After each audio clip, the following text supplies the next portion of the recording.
3.5 billion years ago, before its atmosphere disappeared, Mars was partially covered with liquid water. Does it mean life could have existed on the red planet? NASA's new rover Perseverance is the best chance for planetary scientists to answer this question. It has landed in Jezero Crater, a former lake that offers great geological diversity and which may have preserved signs of past life. Its main mission is to collect samples that will hopefully be brought back to Earth in 2031 in order to undergo thorough analysis. For this purpose, Perseverance carries 7 instruments, including supercam, as well as a drone and a system that allows it to core and cache the collected samples.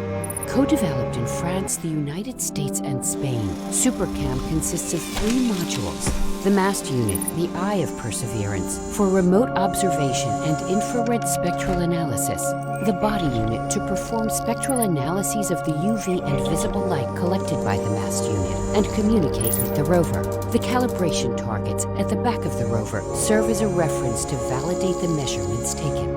Supercam runs 3 complementary techniques of spectroscopy that use the same telescope and detectors. The LIBS spectroscopy uses the infrared laser to vaporize a few micrograms of the targeted rocks and generate a spark called plasma. The analysis of the light spectrum emitted by this plasma gives the chemical composition of each target. The Raman spectroscopy collimates a green laser. The targets are excited by this laser and produce photons whose wavelengths characterize their mineralogy. Finally, the infrared spectroscopy studies the sunlight which is reflected by the rocks. Variations in signal intensity determine the mineralogical signature of the target. Another important feature of supercam is its very high-definition color camera. Thanks to its images, it will be possible to characterize the geological context of rocks and soil, which are analyzed by spectroscopy.